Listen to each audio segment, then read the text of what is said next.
بسم الله الرحمن الرحيم. السلام عليكم ورحمة الله. هنعمل النهاردة ورقة لحمة في الفرن بالخضار.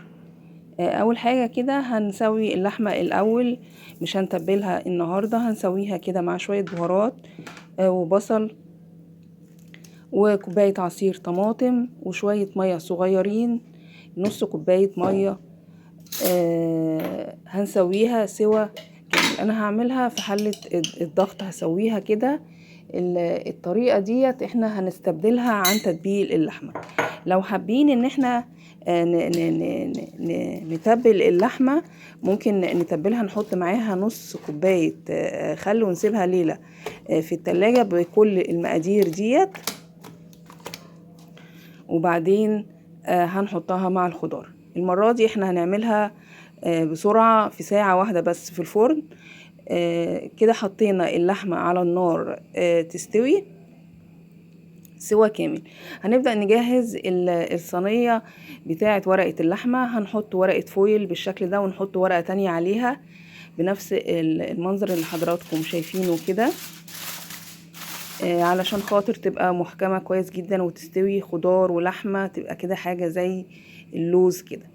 النهاردة هنعملها من غير زيت ولا سمنة. لو حابين نحط زيت او سمنة هنحط معلقة زيت او معلقة سمنة، او معلقتين 3 زيت مع اللحمة.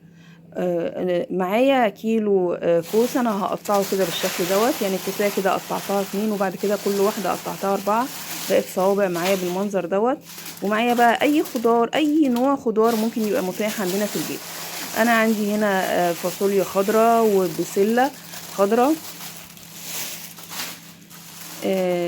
اي كمية خضار هنحطهم كده مع بعض على ما اللحمة تستوي. وعندي نص راس توم. انا التوم هحطه كده بقشره، علشان خاطر انا بحب اكله اقشره كده اثناء الاكل، عشان ما يتوهش. اما بيتقشر بيتوه كده في الخضار واللحمة.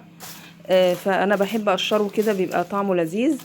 اذا حابين نحطه بقشره نحطه، لو حابين نحطه من غير قشر زي ما احنا عايزين. وعندنا برضو جزر.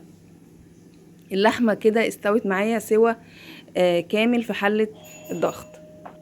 ميزة ان احنا بنسوي اللحمة كده قبل ما نحطها على الخضار، ان هي بتاخد يدوب كده ساعة في الفرن بس. الخضار بيستوي واللحمة كده بتبقى يعني زي الملبن. طبعا ممكن اي نوع لحمة ممكن نعمله في الوصفة بتاعتنا، لحمة ماعز، لحمة جملي، لحمة ضاني، لحمة كندوز، اي نوع لحمة ممكن نعمله في وصفتنا النهاردة.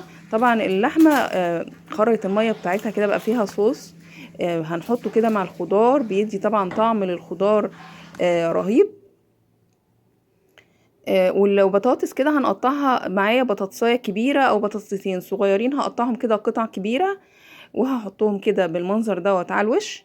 وهبدأ بعد كده اقفل ورقة اللحمة بتاعتي النهاردة على اللحمة والخضار. وطبعا انا مشغلة الفرن على درجة حرارة اعلى حاجة.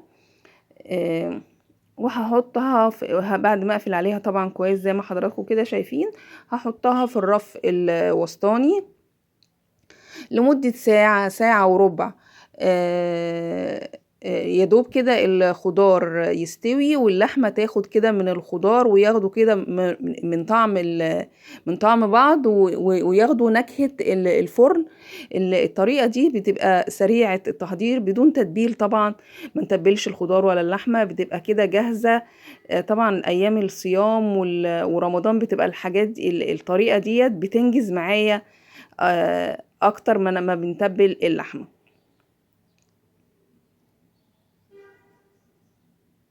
ده شكلها معانا بعد ما طلعت من الفرن. طبعا ريحتها تحفه جدا، وانا طبعا صايمه وما قدرتش ادوق اي حاجه، فهوريكم بس كده شكلها علشان هم قاعدين على السفره ومستنيين الاكل بسرعه.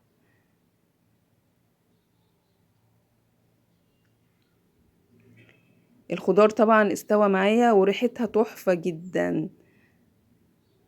كل سنه وحضراتكم طيبين. والسلام عليكم ورحمة الله وبركاته.